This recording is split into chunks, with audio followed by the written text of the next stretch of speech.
Yo agradezco que nos tome la llamada el coordinador de Gobierno y Finanzas del Instituto Mexicano para la Competitividad del INCO, Manuel Guadarrama. ¿Cómo estás, Manuel? Pues ponerte la pregunta precisamente a dónde se van o a dónde se supone que se deberían de ir nuestros pagos por los impuestos o contribuciones que hacemos. ¿Cómo estás, Eduardo? Bienvenido.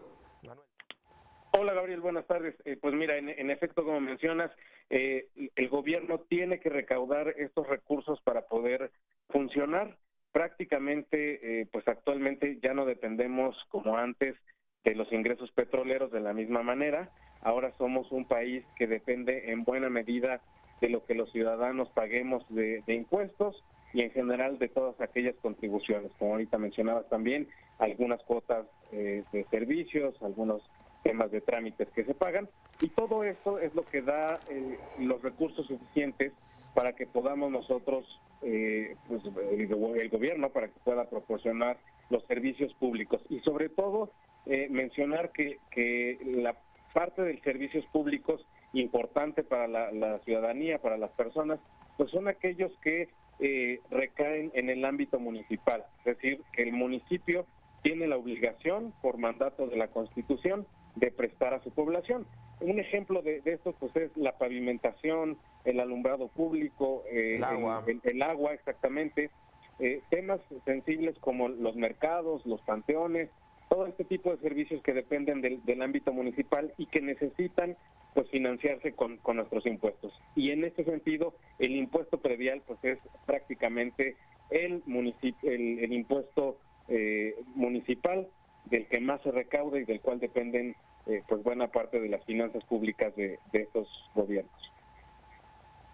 Sí, ¿consideras que decías hace un momento, me llamó mucho la atención, obviamente ya tiene bastante tiempo que nuestra economía, bueno, en este caso el gobierno, no se puede sustentar directamente en el petróleo, obviamente ya no. El modelo que estamos teniendo, que se tiene actualmente, algunas contribuciones, cuotas, impuestos a los ayuntamientos, otros al Estado, hay estados que le regresan a los municipios.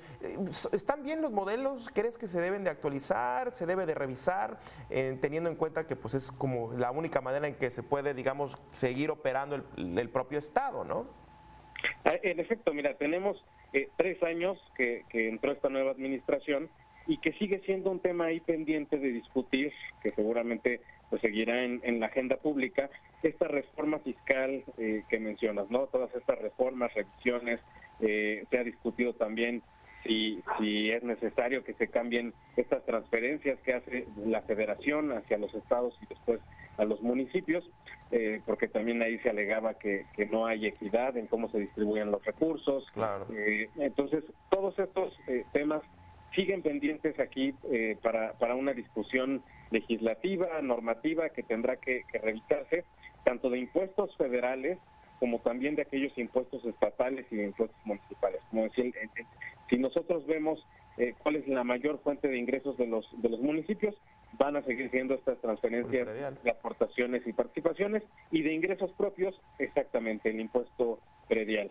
En el caso de los estados, por ejemplo, pues la principal recaudación, además de estas transferencias de aportaciones y participaciones, proviene del impuesto a la nómina, que por ejemplo, pues es un impuesto completamente regresivo, que desincentiva la competitividad, que es un impuesto a la formalidad que nosotros estemos cobrando por un impuesto a la nómina de las personas. Entonces, sin duda sí tenemos ahí un reto importante como país en materia de reforma fiscal, además de que pues tenemos ahí una bomba de tiempo en materia de pensiones, ¿no? La población de México continúa envejeciendo, sí, y esto también tiene que pagarse con recursos públicos.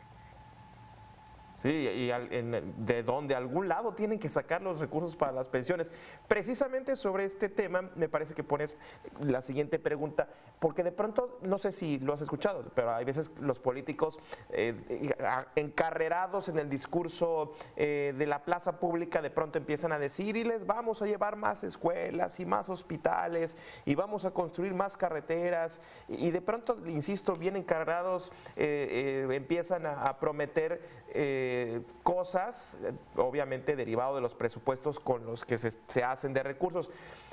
vaya, de este círculo virtuoso que debería de ser, pago mis impuestos, me regresan con buenos servicios, pues sería el escenario ideal, lo cual en muchos estados de la República no es el escenario ideal. ¿Se puede estar moviendo este destino de los recursos teniendo en cuenta pues que de pronto así algún presidente municipal diga, no, sabes que por mis pistolas este recurso no va para allá, sino va para acá, a otro punto? ¿Sí se puede? ¿Estamos todavía frente a eso, viviendo eso? Mira, pues la cuestión precisamente en materia de recursos públicos, como bien mencionas, pues hay muchas promesas, pocas se cumplen, y la diferencia entre una promesa y un derecho es un presupuesto de por medio. Y aquí nos referimos no solamente a contar con recursos públicos, Gabriel, también el presupuesto, hay que recordarlo, es una facultad exclusiva de nuestros diputados a nivel federal, pero también a nivel estatal son los diputados los que se encargan de aprobar un presupuesto anual, un presupuesto de egresos que se ejecute a lo largo del ejercicio fiscal, y que además, pues en este presupuesto ahí se determine hacia dónde van los recursos públicos, y algunos recursos sí quedan, digamos, a discrecionalidad de las secretarías de finanzas de cada estado, hacia lo cual se tenga que destinar. Sin embargo, este espacio fiscal, es decir, este espacio discrecional que existe para mover recursos públicos, cada vez es más acotado, precisamente porque pues ya existen una serie de obligaciones previas que se tienen que cubrir. Existe el servicio de la deuda, hay que pagar los intereses de la deuda pública, hay que pagar sueldos y salarios de los funcionarios públicos, hay que pagar aquellos programas sociales que ya están autorizados, comprometidos, regulados. Hay que destinar obviamente también algunos recursos a inversión pública, de lo contrario pues también digamos este destino de recursos productivos no se tendría financiamiento. Entonces, cuando vemos todo aquello que ya se tiene comprometido, realmente el espacio fiscal para mover recursos de una forma a otra es poco. Exactamente, es muy poco el que queda. Sí. Y sobre todo, bueno, a mí lo que me impresiona es que todavía a estas alturas, con tantos mecanismos, instrumentos de transparencia, de vigilancia, de seguimiento a los presupuestos, a lo que ya está etiquetado, todavía sigue habiendo manera para poder, digamos, desviar o mover recursos que no deberían de ir, o que se embolsan y de pronto desaparecen como arte de magia. Muchísimas gracias, Manuel, por esta charla. Manuel Guadarrama, coordinador de Gobierno y Finanzas del Instituto Mexicano para la Competitividad, el IMCO. Muchísimas gracias. Al contrario, un gusto, Gabriel.